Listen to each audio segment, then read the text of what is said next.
On a humid summer morning in 2004, in a small Louisiana parish where everyone knew everyone else's business, a young woman vanished from her own home while her children slept in the next room. Her name was Broussard. She was 28 years old, a mother of 3, a daughter, a sister, someone who baked king cakes for Mardi Gras and kept fresh flowers on her kitchen table. By noon that day, her family would be calling everyone they knew.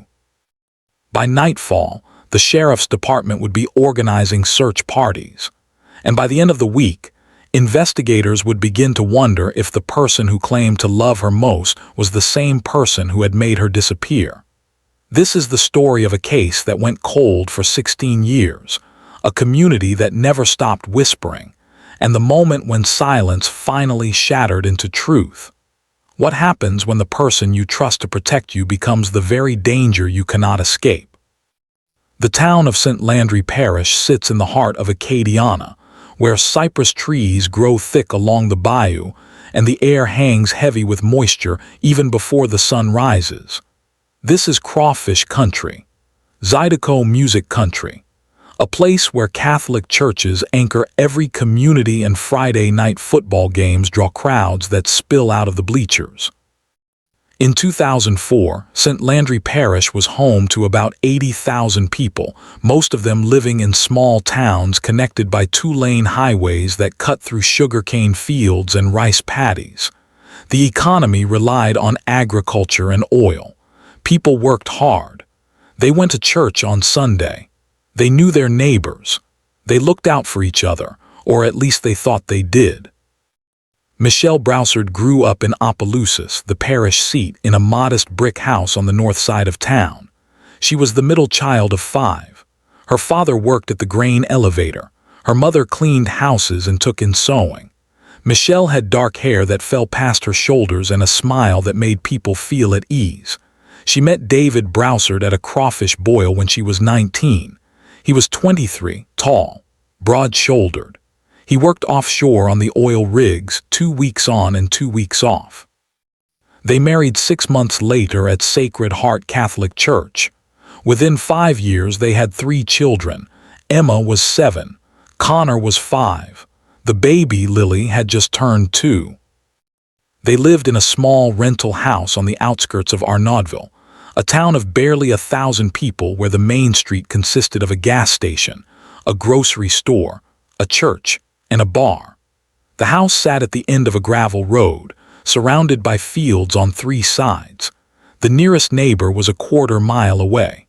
There was a swing set in the backyard that David had assembled one Saturday afternoon, a vegetable garden that Michelle tended in the early mornings before the heat became unbearable.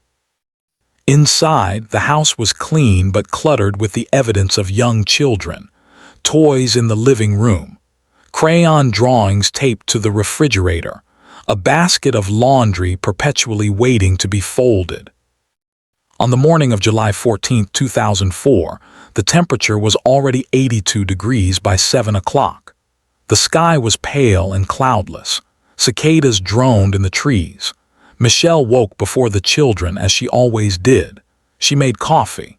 She stood at the kitchen window looking out at the garden, where tomato plants sagged under the weight of ripening fruit.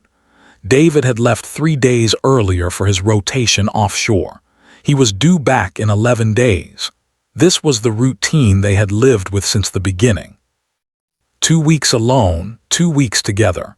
Michelle had learned to manage. She paid the bills. She fixed what broke. She got the children to school and church and birthday parties. She did not complain. Those who knew her said she was strong, capable, the kind of woman who did what needed to be done without making a fuss about it. That morning, she woke the children at 7:30. Emma and Connor ate cereal at the kitchen table while Lily sat in her high chair smearing banana across the tray. Michelle moved through her morning tasks with practiced efficiency. She wiped faces. She changed Lily's clothes. She reminded Emma to brush her teeth. At 8:15, she loaded all 3 children into the old Chevrolet sedan and drove them to her mother's house in Opelousas. This was the Tuesday routine.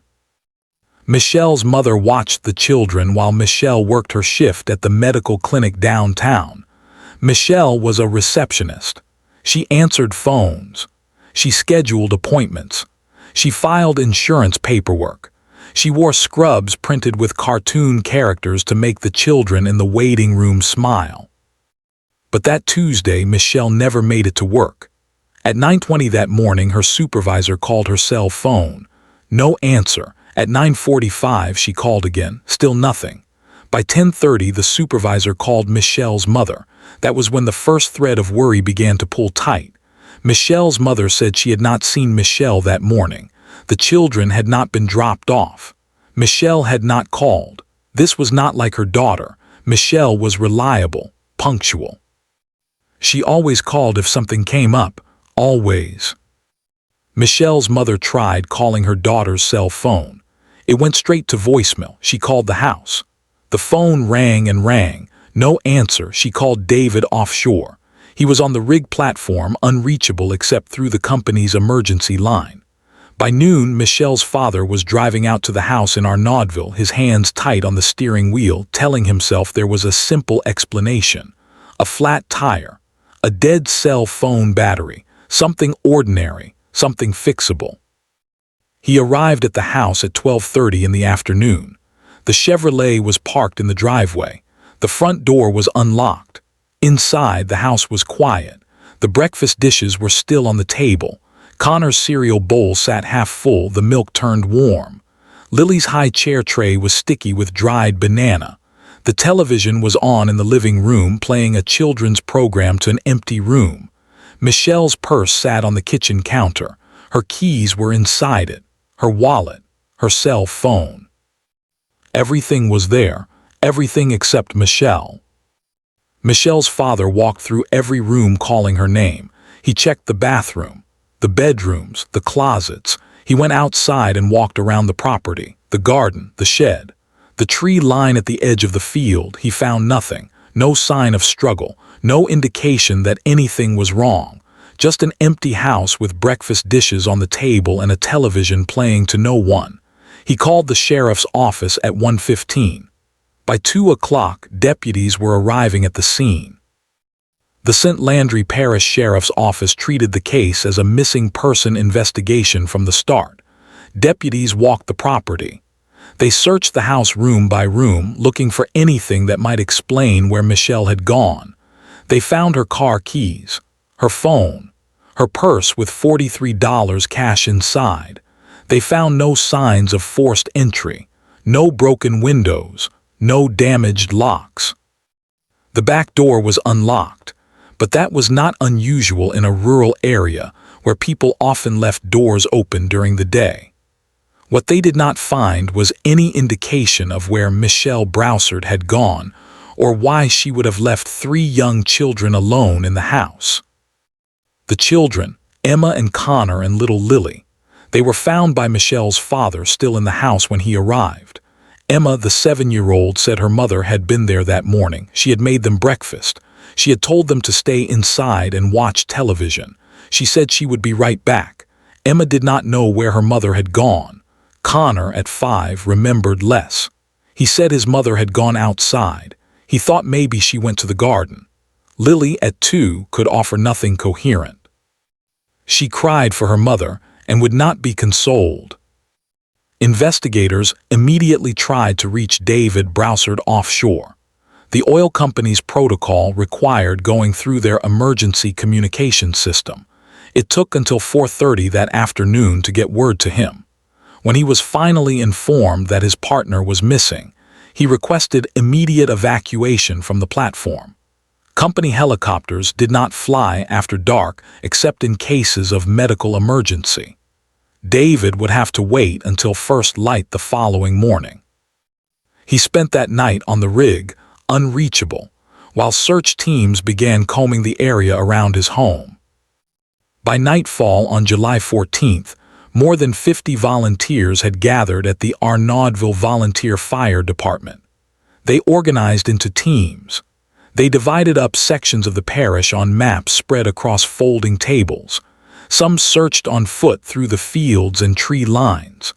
Others drove the back roads with flashlights, looking along ditches and drainage canals.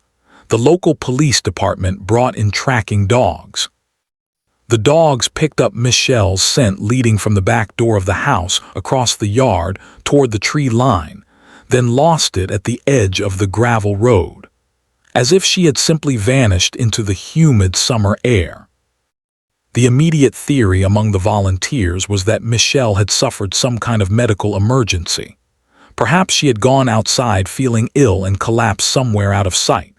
Perhaps she had been bitten by a snake or stung by wasps and had wandered disoriented into the woods. But as the hours passed and no trace of her was found, that theory began to seem less plausible. The area around the house had been thoroughly searched. The fields, the drainage ditches, the wooded areas within a mile radius. Nothing. No clothing, no blood, no body, just absence. On the morning of July 15th, David Broussard arrived home by helicopter at 7:45. He landed at the small regional airport in Opelousas and was driven to the command post at the fire department by a deputy. Those who were there that morning said he looked exhausted. His face was pale. His eyes were red-rimmed. He spoke quietly with investigators, answering their questions in a voice that barely rose above a whisper. Where had Michelle been planning to go that day? He did not know. Had she mentioned any problems, any concerns? No, everything had been normal when he left for his rotation. Had they been having any marital difficulties? No, they were fine. Everything was fine. Investigators asked David to walk them through the house. He moved slowly from room to room, his boots heavy on the linoleum floor. He pointed out that nothing seemed to be missing. Michelle's clothes were all in the closet, her toiletries in the bathroom. Even her wedding ring sat in the small dish on the dresser where she always left it when she did dishes or worked in the garden. David stood in the bedroom doorway for a long moment, staring at that ring. Then he turned away. The search continued throughout the day. More volunteers arrived. The local news station sent reporters and camera crews. By evening, Michelle's disappearance was the lead story on every channel in Acadiana. Her photograph appeared on screen. A smiling woman with dark hair and kind eyes. The anchor read the details in a somber voice. 28 years old, mother of 3, last seen at her home in Arnaudville. Anyone with information should contact the sheriff's office immediately. The tip line began ringing before the broadcast ended. But the tips led nowhere. Someone thought they had seen a woman matching Michelle's description at a gas station in Lafayette. Investigators followed up. It was not her. Someone else reported a suspicious vehicle on the highway near Arnaudville on the morning of the 14th. Deputies tracked down the vehicle. It belonged to a contractor heading to a job site. He had never heard of Michelle Broussard. One by one, the leads evaporated like morning fog over the bayou. By the end of the first week, the massive volunteer search effort began to wind down. The professionals continued. Cadaver dogs were brought in. They searched the same areas again, looking not for a living woman but for remains. They found nothing. Divers searched the deeper sections of Bayou Teche and the various canals that crisscrossed the parish. They dredged mud and debris but no body. It was as if Michelle Broussard had simply ceased to exist. Clear's throat. Investigators began to focus more carefully on the timeline. Michelle had been seen by her children that morning. Emma, the oldest, was clear about this. Her mother had made breakfast. Her mother had told them to watch television. Her mother had gone outside. But when? Emma thought it was after breakfast, but before her usual cartoons ended. That program aired from 8 until 8:30. So Michelle had presumably left the house sometime between 8 and 8:30 in the morning. Michelle's father arrived at 12:30 and found the children alone. That meant the children had been unsupervised for at least 4 hours. 4 hours during which a 2-year-old and a 5-year-old and a 7-year-old had been left in a house by themselves. This detail troubled investigators. Those who knew Michelle said she would never leave her children alone like that. Never. She was a devoted mother, protective, careful. She would not have left them for 5 minutes, let alone 4 hours. So what had happened? The only logical explanation was that she had not intended to be gone long. She had stepped outside expecting to return immediately. But something had prevented her return. The question was what? And the deeper question, the one investigators began asking each other in low voices, was who?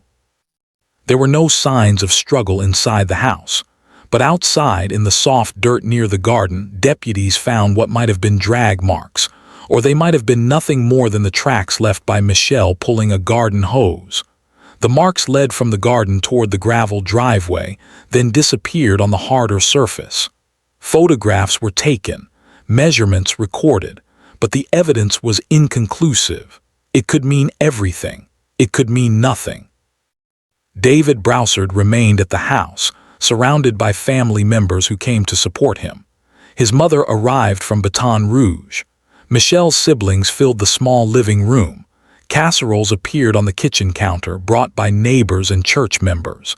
David accepted their condolences with quiet nods. He did not eat much. He sat on the couch with his hands folded between his knees, staring at the floor. When reporters approached him for a statement, he said only that he wanted Michelle to come home.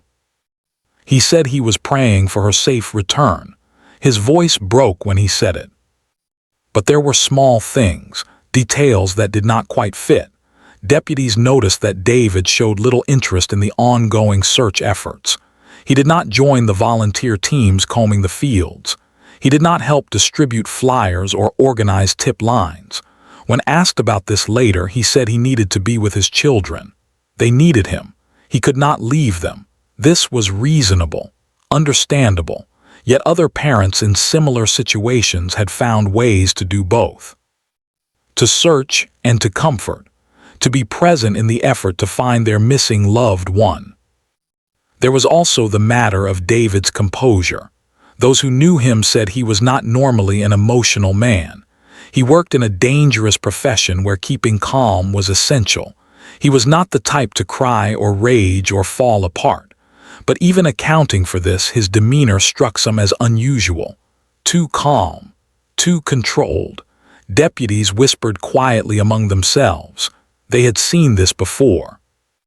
The spouse who appears on television pleading for the safe return of their partner, while already knowing that return is impossible. The performance of grief, while the reality is guilt. Investigators requested permission to search David's truck. He agreed immediately. They found nothing of interest. Work boots, tools, fast food wrappers. They asked to search the house more thoroughly. Again, he agreed without hesitation. They spent hours going through closets and drawers and storage spaces. They found nothing that pointed to anything other than an ordinary family living an ordinary life. No evidence of affairs. No suspicious financial records.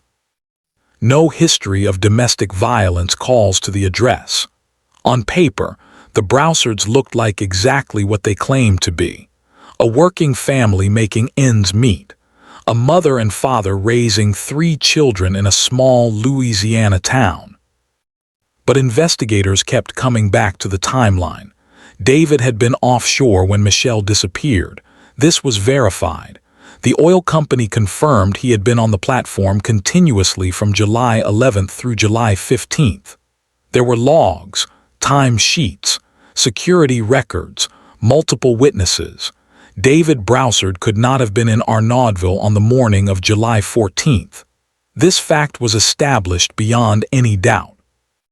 So if David was involved in his partner's disappearance, it would have had to have been planned in advance. It would have required help, an accomplice, someone who could act while David was 200 miles away on an oil platform in the Gulf of Mexico. Investigators interviewed David's coworkers, his friends, his family members. Everyone said the same thing. David loved Michelle. He was a good father, a hard worker, a quiet man who kept to himself but was always willing to help if someone needed it.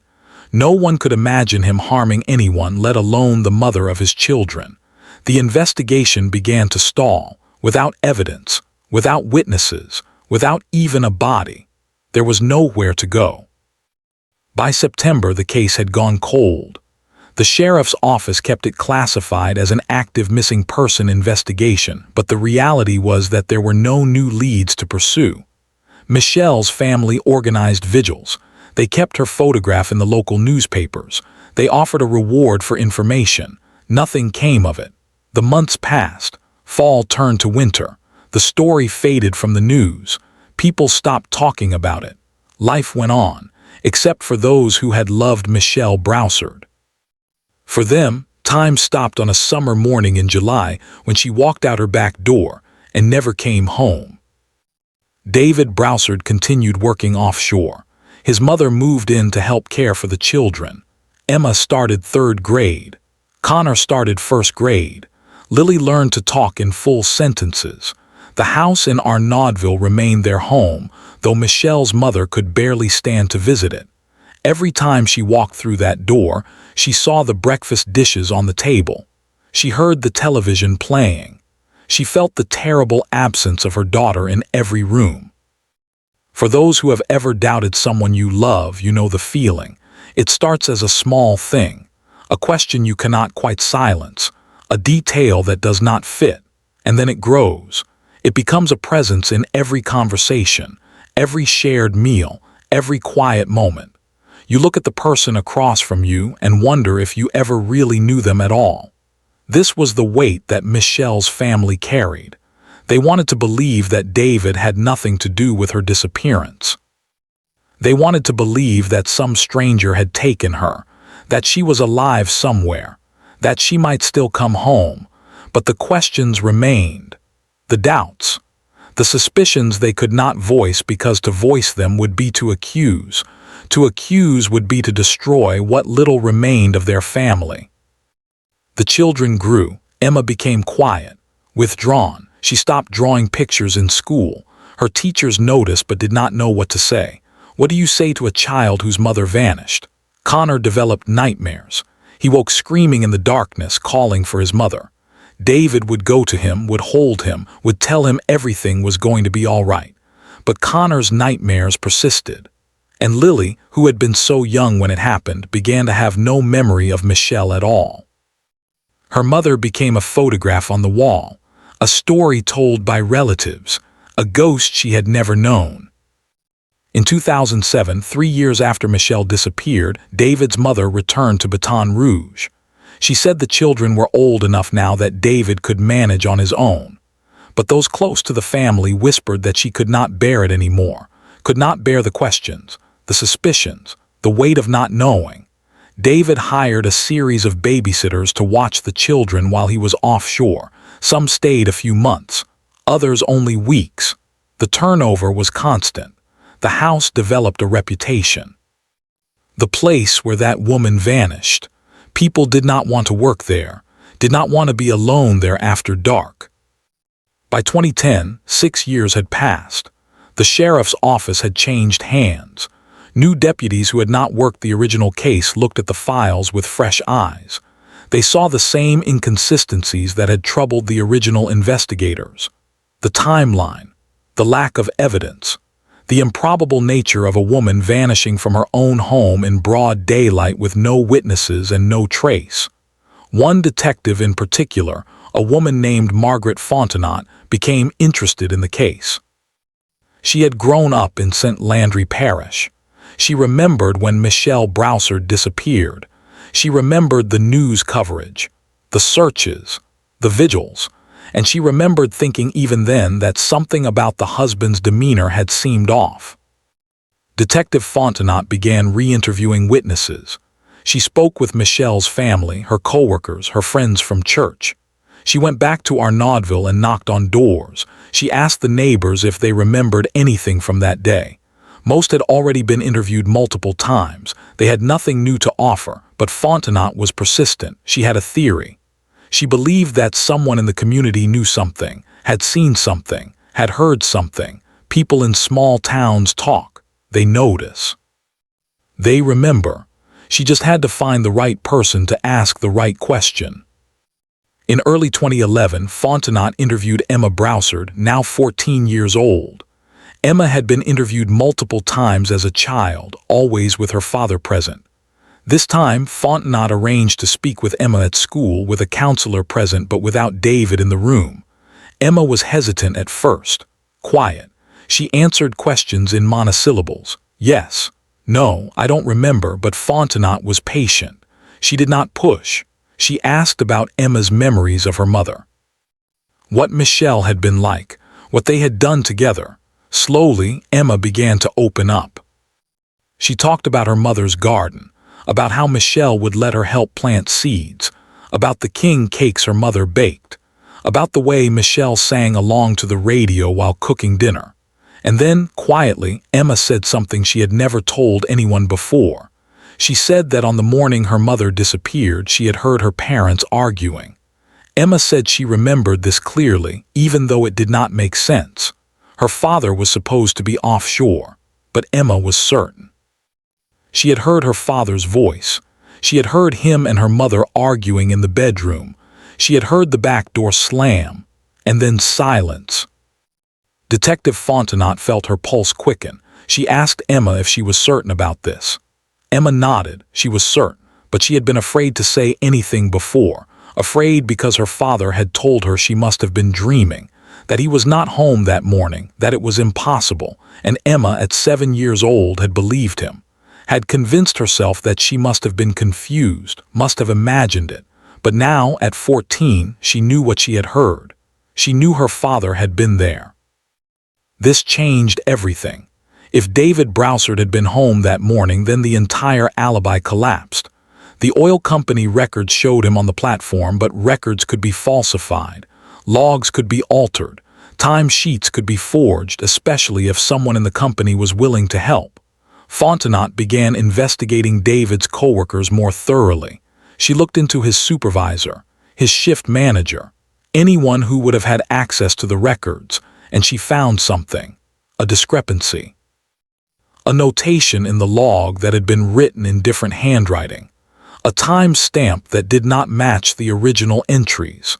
Someone had gone back and altered David's time sheet for July 14th, making it appear that he had been on the platform that morning when in fact he had not. The evidence was circumstantial but suggestive. Fontenot brought it to the district attorney. They agreed there was enough to reopen the investigation officially. In March 2012, 8 years after Michelle Broussard disappeared, investigators returned to the house in Arnaudville. This time they brought cadaver dogs trained specifically to detect human remains even years after burial. The dogs alerted in 3 locations on the property: the garden, the area near the shed, and beneath the floor of the storage room attached to the garage. Excavation began immediately. Forensic teams spent days carefully removing layers of soil. In the garden, they found nothing but old roots and rocks. Near the shed, the same. But beneath the storage room floor, under 3 feet of concrete and gravel and dirt, they found her. Michelle Broussard. What remained of her? Wrapped in plastic sheeting and buried in a grave that had been carefully prepared and meticulously concealed. The medical examiner would later determine that she had been struck repeatedly on the head with a blunt object, that she had died of massive cranial trauma, that she had been dead for approximately 8 years. David Broussard was arrested on March 28, 2012. He was at work on the oil platform when sheriff's deputies arrived by helicopter. They read him his rights on the deck of the rig while his coworkers watched in stunned silence. David said nothing. He did not ask what this was about. He did not protest his innocence. He simply stared at the horizon as the handcuffs closed around his wrists. When they transported him back to shore and processed him at the parish jail, he asked for a lawyer and refused to answer any questions. The case against David Broussard was built on the physical evidence and on Emma's testimony. Forensic analysis of the burial site showed that the grave had been dug and prepared before Michelle's body was placed in it. This indicated premeditation, planning. The medical examiner testified that Michelle's injuries were consistent with being struck by a heavy tool, possibly a shovel or a pipe. Investigators found a shovel in the storage room with microscopic traces of blood on the handle. DNA testing confirmed the blood was Michelle's. The prosecution's theory was this: David Broussard had killed his partner early on the morning of July 14th. He had struck her during an argument, possibly over finances or infidelity or some grievance that would never fully be known. He had buried her beneath the storage room floor in a grave he had prepared days or weeks earlier. He had then cleaned the scene, called his supervisor on the oil rig, and arranged for his time sheet to be altered to show he had been on the platform all morning. He had created an alibi that seemed airtight, and he had lived in that house, with his children directly above his partner's grave, for 8 years. The trial began in January 2020. The courtroom was packed. Michelle's family sat in the front row behind the prosecution table. David's family sat on the other side. Emma Broussard, now 23 years old, took the stand and testified about what she had heard that morning. She spoke clearly and calmly. She said she had been afraid for years to tell the truth, afraid of her father, afraid of what would happen if people knew, but she could not live with the silence anymore. She owed her mother this, the truth, finally. David Broussard sat at the defense table and showed no emotion as his daughter testified against him. He stared straight ahead, his face blank, his hands folded on the table in front of him. When the jury returned after 3 hours of deliberation and announced their verdict guilty of second-degree homicide, David closed his eyes. That was his only reaction. He was sentenced to life in prison without the possibility of parole. As the bailiffs led him from the courtroom, he looked once at his children sitting in the gallery. Emma met his eyes. Connor looked away. Lily, who had been only 2 when her mother died, stared at the man who was her father and showed nothing on her face but a kind of weary resignation. Michelle Broussard's remains were released to her family after the trial concluded. They held a funeral at Sacred Heart Catholic Church, the same church where she had married David Broussard 18 years earlier. The pews were full. The entire community came to pay their respects to a woman they had never stopped mourning. Michelle was buried in the cemetery behind the church, beneath a live oak tree with a headstone that read, "Michelle Marie Broussard, beloved daughter, sister, and mother, forever in our hearts." The house in Arnaudtville was sold. Emma and Connor and Lily moved away. Emma went to college in Texas. Connor joined the military. Lily was adopted by Michelle's sister and grew up knowing her mother only through stories and photographs. They did not speak about their father. They did not visit him in prison. The man who had given them life had also taken the one person who had loved them unconditionally. There was nothing left to say to him. Detective Margaret Fontenot retired in 2022. She said that the Broussard case was the one she would remember most, not because it was the most complex or the most violent, but because it showed her that justice sometimes takes time, that truth can be buried but never destroyed, that even after years of silence, a voice can still be heard if someone is willing to listen. Emma Broussard's courage in finally speaking the truth had given her mother justice, had given the community answers, had given all of them, in some small way, permission to stop wondering and start healing. For those who have ever loved someone who disappeared, who have lived with the questions and the doubt and the terrible not knowing, the Broussard case offers something both comforting and devastating. Comfort in knowing that even cold cases can be solved, that even buried truth can surface. Devastation in understanding that sometimes the person you trust most is the person who has hurt you beyond repair. Michelle Broussard trusted her partner. She built a life with him. She gave him children. She never suspected that the man who slept beside her at night was capable of taking her life and hiding her body beneath the floor while their children played overhead. The case shook St. Landry Parish. It shook the tight-knit communities where everyone knows everyone and trust is assumed rather than earned. It reminded people that evil does not always announce itself, that it can live quietly in plain sight for years, that the person coaching Little League or attending church or working a steady job can also be the person capable of unthinkable violence. The lesson is an uncomfortable one, but it is a necessary one. Vigilance is not paranoia. Asking questions is not betrayal. Sometimes the thing that seems impossible is exactly what happened. This story mattered. Michelle Broussard mattered. She was not just a victim. She was a person. A woman who loved king cakes and fresh flowers and her children more than anything in the world. She deserved better than the end she received. She deserved to watch her children grow up, to plant gardens and bake cakes and grow old. Instead, she was taken from them by someone who had promised to love and protect her. And for 16 years, she lay beneath the floor of her own home, while the world moved on above her. If this story mattered to you, subscribe and hit the bell. Share the episode. Someone somewhere may still be waiting to be heard.